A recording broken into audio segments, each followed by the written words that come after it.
so much, Bala, for that introduction. And hello, everyone, to a great welcome to everyone who is joining from the globe. It gives me immense pleasure to be part of OWASP virtual AppSec this year and to present an amazing talk on why SecDevOps is the new way in cybersecurity. And we learn more about what I have researched, what I would want to put across on the table so that everyone may know why security is very important when it comes to the model. So as Bala already mentioned, thank you so much for that introduction again. So I'll just keep it very brief that I have been a DevOps engineer since 2017, and it's been just a quarter that I have now working as a data engineer, working more on the pipelines and how data is important when we tackle them. So that's that, but I was a DevOps engineer in the identity and access management framework. And apart from that, I would just quote myself as a cyber enthusiast, as I am very much into this particular domain, very passionate to learn anything here. So these communities come in picture, and I have been an active part since 4 years. Since I've started into this industry, I have been part of a lot of communities and have served a lot of time with different aspects of the communities. And this is the list of agenda items which I would be covering today with all of you, whoever has joined in watching this, that what are the components, what are the different placements we have come across in the recent years when it has come to security development and operations, how we have actually traversed from DevOps to DevSecOps culture, and now why is there a stress on the shift left part? You have seen those buzz news a lot, and why is it important, and how after COVID, that particular year, how has things been changed, and how we need more security to be done on the front end side, and more emphasis on how it is necessary to secure all of your environments. What are the different distinct parts of SecDevOps? And then where actually you have to place security when you actually talk about the CI/CD pipeline. That's the basic structuring of it, and how at last, SecDevOps can benefit you, how we'll discuss it, how it is getting you different from the traditional waterfall model, at where all aspects can you push in security and be more secure, because that's something I consider is not is something a necessity right now. So yeah, let's deep dive into it. So we already have been a part of a lot of security attacks, and when we just don't go on the technological part, but actually to our home areas where we actually stay. Why is security important to us? Why do we secure a lot of items at our home, be it gold, be it cash, be it other contractual documents? Why do we save it? Why do we save it from external forces? Because it's something that is very sensitive to us, very private to us, and that should stay with us. So securing it is very important, and that something is your data, and that can go unprotected. So that is something where security play a role.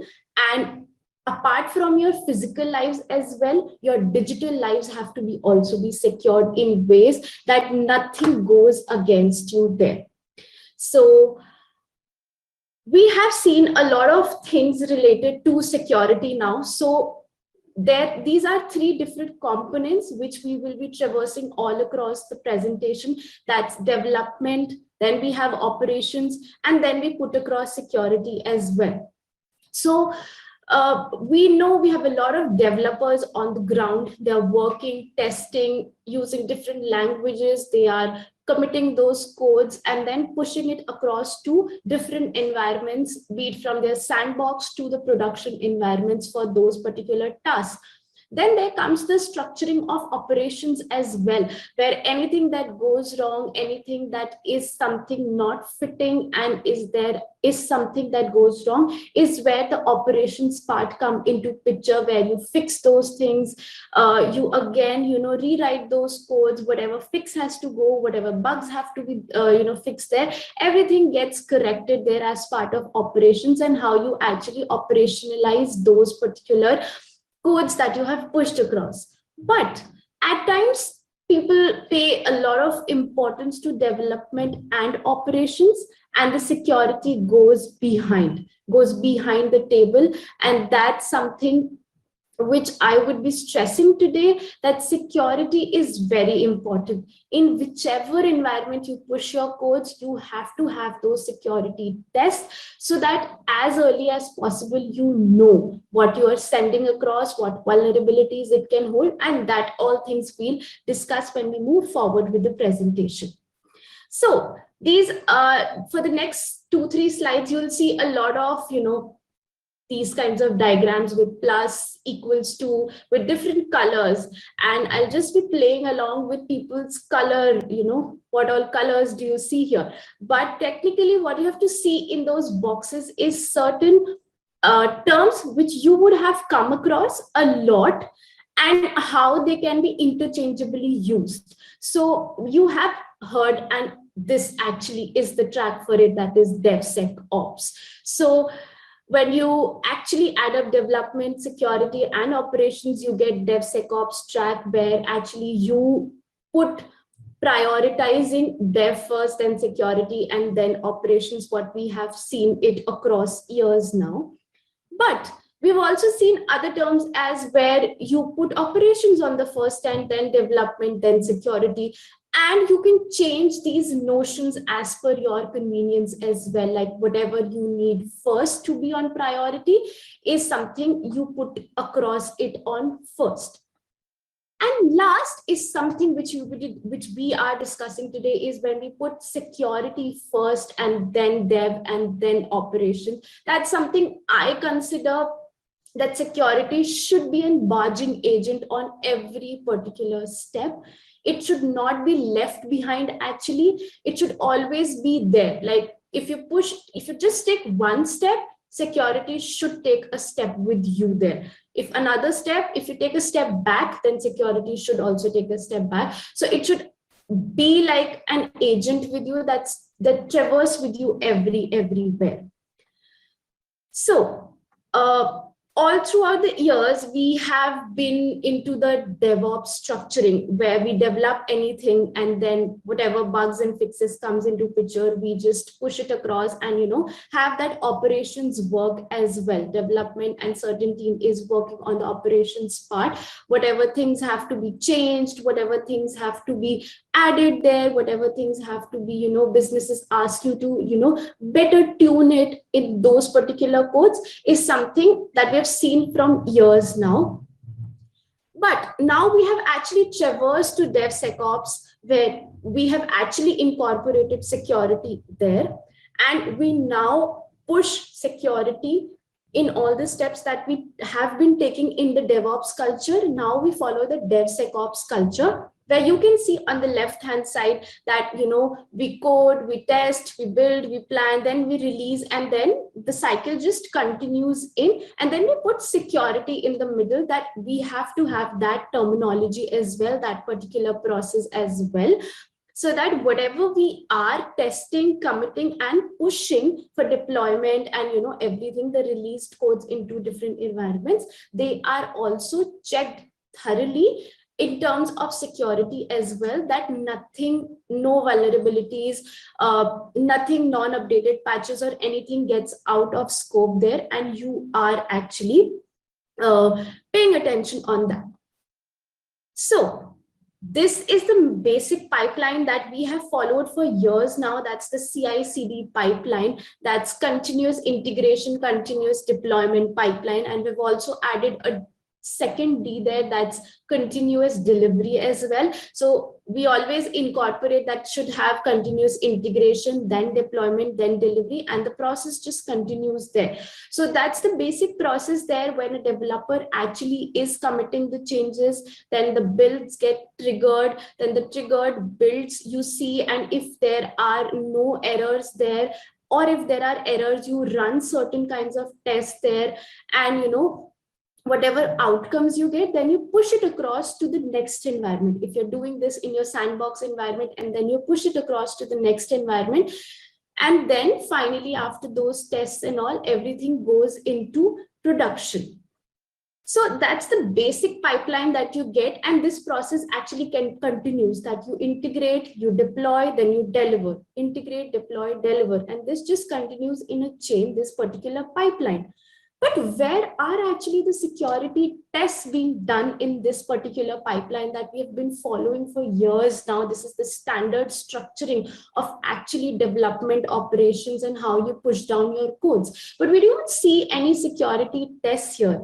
And then we come down to the most atrocious parts that, we have seen a lot of cyber attacks, zillion cyber attacks, and these attacks would eventually be in greater numbers in the coming years rather than decreasing, because as technology is advancing every day, so are the cyber attacks, and the cyber criminals are also progressing, and they're advancing every day with different attacks. So the best headline which I could see here on this page is the first one, that cybercrime to cost the world $10.5 trillion annually by 2025. And because of COVID, because everybody is working from home, there were lots of cyber attacks happening, which a lot of companies actually lost their PI data, red data. A lot of cyber attacks happened there on that end.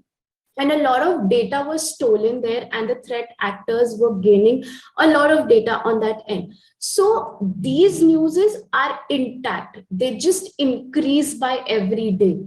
And that is why I stress here, actually, that whatever we are developing and then operationalizing, how is security not playing a role that, we get a lot of cyber attacks here? How can we push security, be more vigilant there, be more inclusive, that with every step you have your security tests there?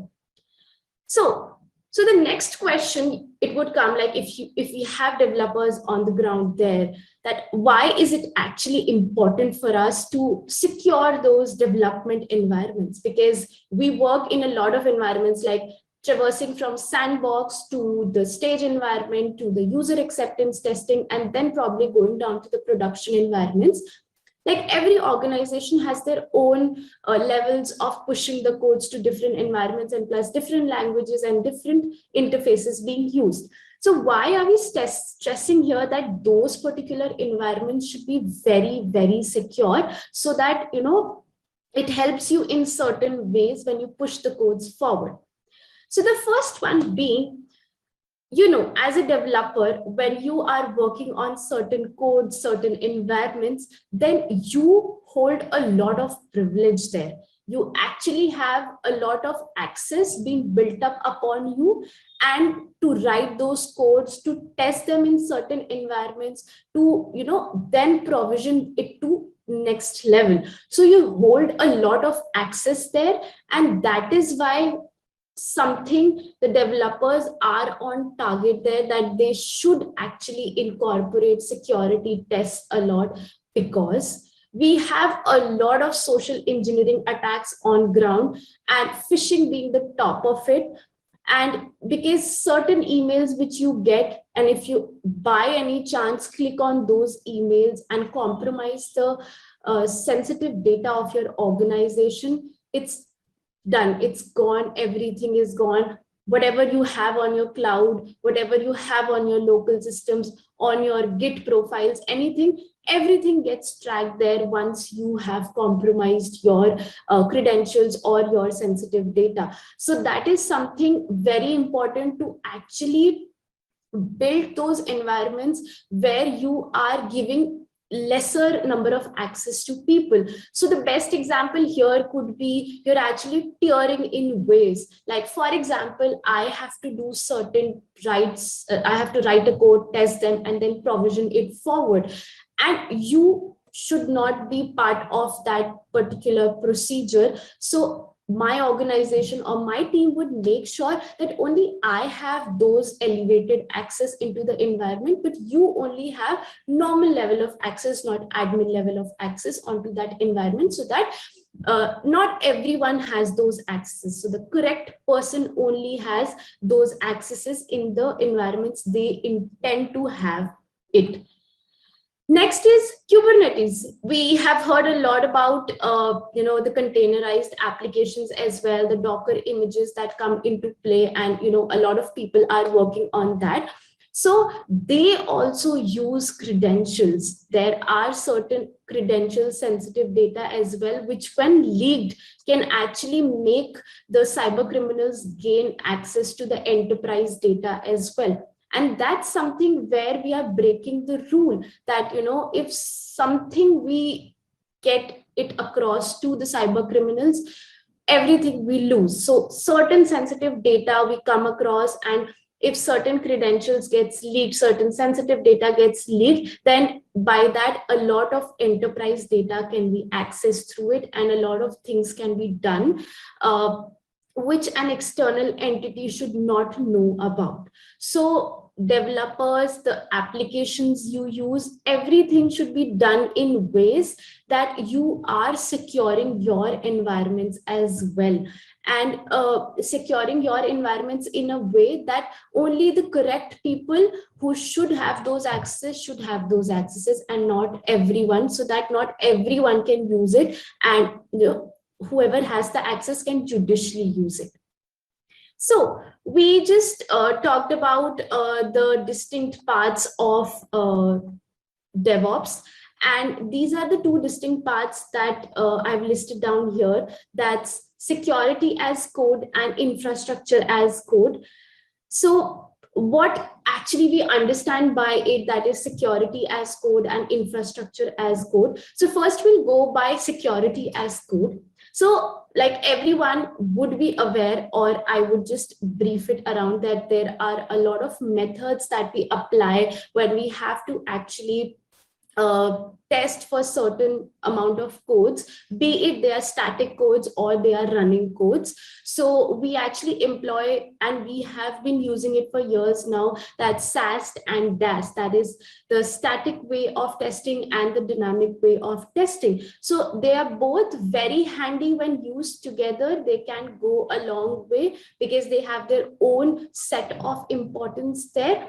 And here, security as code is, we are actually pushing that word of continuous delivery, that you have your codes and everything, whatever you are actually pushing it across to the environments, and the security is done in ways by those methods. So as you know, if you have a code that is not been released, you can use those static methods of testing it. And if you have a dynamic code, then you use the dynamic set of testing. And there the difference goes a long way, but they work hand in hand together. So that's the first distinct part of SecDevOps, that is security as code. You have to take your codes as continuous delivery, as we have talked about in the CI/CD pipeline, that apart from the continuous integration deployment, there is continuous delivery as well. So that is somewhere security as code work as.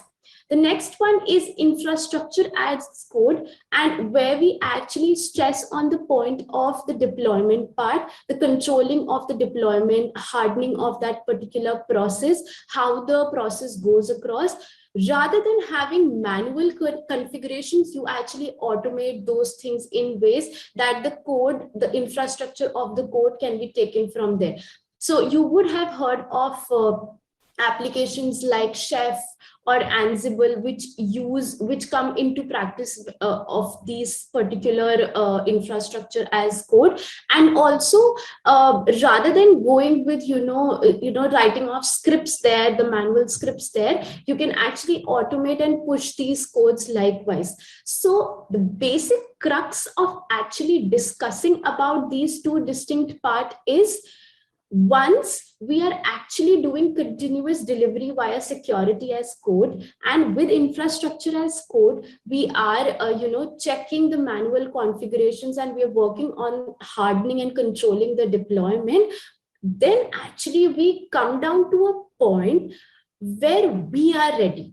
We are ready, and at very early steps, we can actually identify the vulnerabilities, the issues which pops up there, and we can work on it. So taking your code and having it explode in different ways is something very important. Your code, your configurations, how you're automating it, how you're pushing it, at what stages can you pop security and can check it in ways that you can know beforehand that, okay, these lines are not proper, or there is some licensing issue, or there is outdated software there. So these things are very important to be known beforehand, rather than getting it known at the end step when all the codes are pushed into production and then you get to know about it. So certain issues which I was just talking about was like, there is vulnerable or outdated third-party libraries or softwares on that space. Then there are certain credentials that are directly mentioned in the codes and they can be leaked around. Then you can have a lot of vulnerable Docker-based images as well. And last is licensing issues, that you're using outdated softwares. So the license is, there's some issues there as well. So these are few examples of how your code can be, not in correct, proper sense. And it gets really tricky when it gets pushed into production and then you know about it, that, oh no, these issues have come up. Have we got this information earlier, we would have fixed it, but now it will take us a lot of time to actually fix it and everything, because it's already there in the higher environment. So this is one thing and one process which I would actually suggest to actually incorporate security whenever you push it into the higher environments. So, the stages can be different here with every organization, with every developer. But yes, once you see your codes in your own local sandbox environment, you should actually test for the security. Then probably move it to the next stage environment. Then check for the vulnerabilities or any issues or anything, certain tests you want to do on your code again. So with every environment, you're actually giving out those security tests, and then you're making sure nothing will go wrong when it's moved to the higher environment. So security has to go hand in hand with every change you make.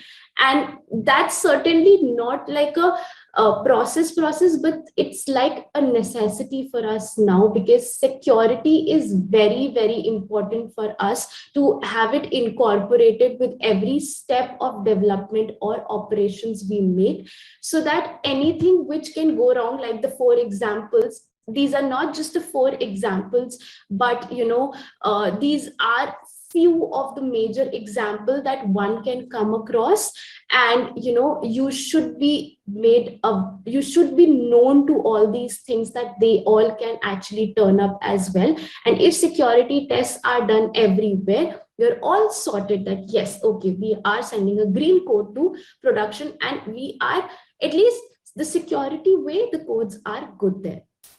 So now we discuss about the benefits, and I assume that a lot of benefits you would have actually thought of. Apart from the 4 you see on the screen, a lot of things would have come down to your mind if you would have incorporated security with all your steps you do in your DevOps culture, whatever you develop, whatever you operationalize. So with every step, why security is important in the coming days and years and whatever life we cover here, security is very important because that shape would not decrease, would never decrease. I assume it would never decrease. So the first is proficient team. See, to make that team very proficient with the attacks, with the steps and everything, the team should be very much trained. They should have those advanced trainings that one should know how to tackle those things, how you can incorporate, how you can check those security, do those security tests as well. Rather than pushing and committing your codes to the environment, you have to check them. So, setting up a small security team as well, apart from your dev and ops team, a small security team as well that works with the developers whenever a code gets pushed. The team is doing certain kinds of checks on the codes and then gives a green signal and push it to the next environment. So that makes you a proficient team, that you're working hand in hand with SecDevOps. And this gives you lesser opportunities of any attacks or any vulnerabilities on your particular codes that you have pushed across into the higher environment. Next is, as I mentioned, there will be more production releases because more emphasis on security when given, more better codes would be released, and there'll be more smooth and swift production releases as well. And since we follow the CI/CD pipeline, there'll be continuous integration, continuous deployment, and obviously continuous delivery to our higher environment as well.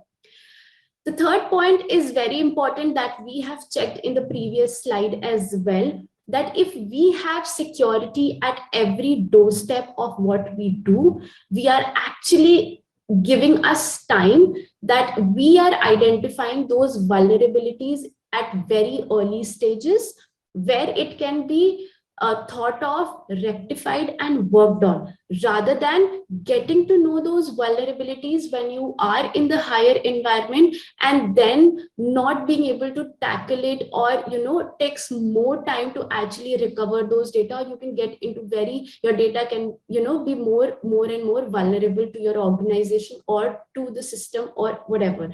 So if you incorporate security tests there'll be early identification of vulnerabilities. And the last very step is automation. When you're actually playing with security as the first and priority step there with all your codes, with whatever you push across to the environment, yes, you are entering into that automation world. You are actually automating things. You code it and then you set up those tests which gets automatically tested on your codes, and then you're pushing it forward rather than doing a lot of manual checks. A lot of manual configurations are done. That is something where you are eradicating the manual step and doing it in an automated way where you better yield productivity. Your team becomes more productive in that sense, and that's a sign of happy team when you actually do not encounter any vulnerabilities in your codes, and it gets pushed into production environments very nicely and you get no errors there. I guess that's the part where you actually give out a deep sigh and say, okay, my codes are green now in production. There are no vulnerabilities or nothing. Whatever we caught off, it was caught off at the very early stages only. And I would like to sum up that security is very important as part of the DevOps culture, because whatever we are developing, whatever we are operationalizing, one has to realize the importance of security, that it plays a bang on role with what you actually work on. And these two amazing companies are actually making the most of security as well. They are actually incorporating security as part of their DevOps culture, and it's actually working out for them.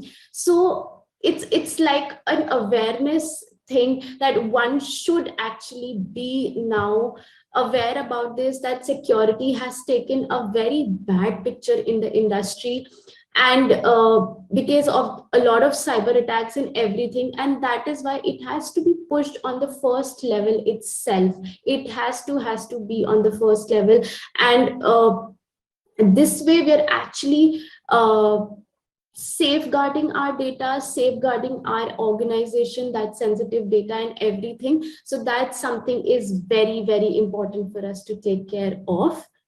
These are the two particular references that I would like you people to actually go around and check. These are two blogs that I have read about SecDevOps and DevSecOps, and you would actually understand the importance of how people are actually investing more times into SecDevOps and how that shift left thing can actually help. So these two references are amazing here and has actually woken me up also with things that we have to also take care of as part of this industry. And last, I just want to quote it as Bruce said, that security is not a product, but it's a process, and it's a rigorous process that we have to take care of with all things we develop, with all products we release, with all services we use. That teamwork, that communication, that successful business comes in when you have everything green, nothing gets leaked out. So security is a process, we have to live with it. It's not something we can eradicate from our processes. No, it's very important, and it stands there as something very important for us to take care of. So thank you so much, everyone, to who all are watching me right now. I hope you got a good picture of what I thought of and have researched about security and how does this placement actually work. So I'll be happy to connect with you people on my below handles, Twitter, LinkedIn, happy to discuss more on your thoughts, how you think about it, and any questions I'm happy to take here. So thank you. Pala, over to you.